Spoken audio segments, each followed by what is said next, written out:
Good morning student. कक्षा 12th, विषय राजनीतिक विज्ञान, पाठ 4 का नाम है स्वतंत्रता एवं समानता। हमने इससे पहले लेसन में पढ़ा धर्म के बारे में। अब हम पढ़ेंगे स्वतंत्रता एवं समानता। स्वतंत्रता शब्द अंग्रेजी के लिबर्टी शब्द का हिंदी रूपांतरण है, जिसका अर्थ है बंधनों का अभाव या मुक्ति या मुक्त हो जाना। यह इच्छा अनुसार कार्य करने की छूट देता है। व्यापक रूप में स्वतंत्रता एक शब्द नहीं है, बल्कि एक आंदोलन है। भारतीय राष्ट्रीय आंदोलन में असंख्य लोगों द्वारा अपना प्राणों उत्सर्ग स्वतंत्रता प्राप्ति के लिए किया गया एक पवित्र त्याग कहलाता है। अमेरिकी स्वतंत्रता संग्राम हो, फ्रांस की राज्य क्रांति हो, सभी का केंद्रीय पक्ष स्वतंत्रता प्राप्ति का ही था। संसद का इतिहास स्वतंत्रता के लिए संघर्ष का इतिहास रहा है। एक सभ्य राज्य व्यवस्था की प्रथम कसौटी एवं लोकतंत्र का बीज मंत्र माने जाने वाली यह अवधारणा मनुष्य के जीवन में कितना महत्वपूर्ण है, पेटिक हेनरी इन शब्दों को स्पष्ट करते हैं कि मुझे स्वतंत्रता दीजिए या मृत्यु। कि मनुष्य के लिए स्वतंत्रता कितनी ज़्यादा अहम है, कितनी ज़रूरी है, उसके जीवन में कितनी महत्वपूर्ण है कि पेटिक हेनरी ने कहा कि या तो आप मुझे स्वतंत्रता दे दीजिए या आप मुझे दे दीजिए मृत्यु। बाल गंगाधर तिलक के ये शब्द स्वतंत्रता के लिए नहीं रुकने वाले संघर्ष के प्रतीक हैं कि स्वतंत्रता मेरा जन्मसिद्ध अधिकार है और मैं इसे लेकर रहूँगा।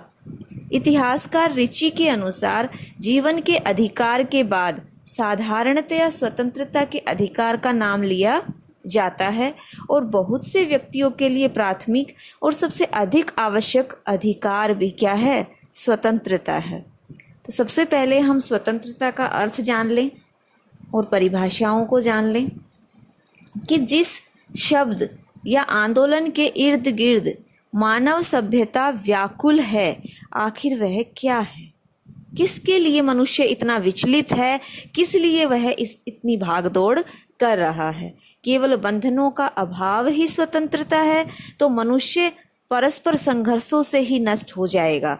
सबल या सक्षम ही स्वतंत्र होंगे, बाकी उसके अधीन, तो फिर स्वतंत्रता क्या है? तो ये भी गलत है कि जो सक्षम हैं, जो ताकतवर हैं, जो सबल हैं, वो तो राज करेंगे, उनको तो पूर्ण रूप से स्वतंत्रता मिल जाएगी, और जो दीनहीन हैं, जो स्वतंत्रता के अनुसार अपनी इच्छा के अनुसार कार्य नहीं कर सकते, तो क्या वो उनके अधीन रहेंगे? ये बात भी उचित नहीं है। स्वतंत्रता व्यक्ति की अपनी इच्छा अनुसार कार्य करने की शक्ति का नाम है। इस दौरान दूसरे व्यक्तियों की इसी प्रकार की स्वतंत्रता में कोई बाधा नहीं पहुँचे। इस प्रकार स्वतंत्रता के दो विचार हैं, एक बंधनों का अभाव और दूसरा युक्ति युक्त बंधनों का होना। इन दोनों विचारों पर हम दृष्टिपात करेंगे, आवश्यक है इनके बारे में जानना। सबसे पहले पढ़ते हैं हम स्वतंत्रता का नकारात्मक अर्थ। यह वह स्थिति है जिसमें कोई बंधन नहीं होता, व्यक्ति को मनमानी करने की छूट है। समझौतावादी जो विचारक थे, हॉब्स, उन्होंने कहा कि स्वतंत्रता का अभिप्राय निरोध व नियंत्रण का सर्वथा अभाव है। रूसो भी इसी अवधारणा से प्रभावित हैं। व्यक्तिवादी विचारक भी स्वतंत्रता के इसी स्वरूप को समझते हैं और समर्थन करते हैं। जे.एस. मिल इसी वर्ग में शामिल चिंतक हैं जो कहते हैं कि अंतःकरण विचार का धर्म, प्रकाशन, व्यवसाय, दूसरों से संबंध बनाने के क्षेत्र में व्यक्ति को निर्बाध छोड़ देना चाहिए। हॉब्स भी क्या कहते हैं? नियंत्रण का अभाव, बंधनों का अभाव होना। इसी क्रम में मिल सकता है राज्य को व्यक्ति के निजी कार्यों में हस्तक्षेप नहीं करना चाहिए। नकारात्मक अवधारणा मानती है कि प्रतिबंधों का अभाव ही क्या है? स्वतंत्रता है। राज्य का कार्य क्षेत्र बढ़ने से व्यक्ति की स्वतंत्रता क्या हो जाती है? सीमित हो जाती है। कम से कम शासन करने वाली सरकार अच्छी सरकार है। मानव विकास के लिए खुली प्रतियोगिता का सिद्धांत ही मनुष्य के लिए हितकारी है।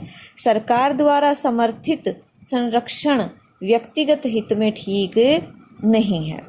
ये सारी बातें स्वतंत्रता को लेकर ही हैं। स्वतंत्रता का यह अर्थ तार्किक नहीं है। समाज में रहते हुए मनुष्य को अनेक मर्यादाओं का पालन भी करना पड़ता है। वह असीमित स्वतंत्रता का उपयोग नहीं कर सकता या उपभोग नहीं कर सकता। हम यहाँ पर स्वतंत्रता का सकारात्मक अर्थ ग्रहण करेंगे। यह इम्पोर्टेंट भी है कि मनुष्य अपने लिए उन परिस्थितियों का निर्माण करे जो उसके विकास के साथ साथ सभी नागरिकों के लिए भी ऐसी परिस्थितियां गढ़ दे कि वह उस दूसरे व्यक्ति का भी विकास और निर्माण हो। स्पेंसर के अनुसार प्रत्येक व्यक्ति वह सब कुछ करने को स्वतंत्र है जिसकी वह इच्छा करता है, यदि वह इस दौरान अन्य व्यक्ति की समान स्वतंत्रता का हनन नहीं करता हो।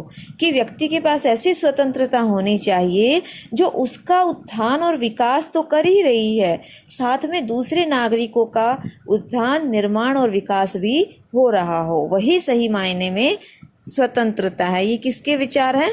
स्पेंसर के। पेन के शब्दों में स्वतंत्रता उन बातों को करने का अधिकार है जो दूसरों के अधिकारों के विरुद्ध नहीं है। महात्मा गांधी स्वतंत्रता को नियंत्रण के अभाव के रूप में नहीं बल्कि व्यक्तित्व के विकास की अवस्था की प्राप्ति के रूप में देखते हैं। इस रूप में स्वतंत्रता का अर्थ उन परिस्थितियों से है जो व्यक्ति को एक उन्मुक्त जीवन जीने तथा जीवन को सुरक्षित रख सके, उसको जीवन यापन के संसाधन जुटाने के अवसर प्राप्त कर सके, वह अपने विचारों को प्रकट कर सके और अपने व्यक्तित्व का सर्वांगीण विकास प्रकट कर सके। सकारात्मक स्वतंत्रता के पक्ष में कुछ बातें हैं। पहली है कि स्वतंत्रता पर युक्तियुक्त प्रतिबंध आवश्यक है। जहाँ तक संभव हो, जिन बातों के लिए प्रतिबंध संभव हो उन पर प्रतिबंध लगाना चाहिए। समाज एवं व्यक्ति के हित परस्पर निर्भर हैं एक दूसरे के ऊपर। स्वतंत्रता का सही स्वरूप राज्य के कानून पालन में है। राजनीतिक एवं नागरिक स्वतंत्रता का मूल्य आर्थिक स्वतंत्रता के बिना कैसा है? निरर्थक है, बेकार है। स्वतंत्रता के अस्तित्व को स्वीकार करने के लिए दूसरों की स्वतंत्रता को मान्यता देना भी अनिवार्य है। एक व्यक्ति की स्वतंत्रता अकेले की मायने नहीं रखती बल्कि पूरे समाज की स्वतंत्रता उस पर निर्भर है। इस प्रकार हमने जाना स्वतंत्रता का नकारात्मक और सकारात्मक स्वरूप।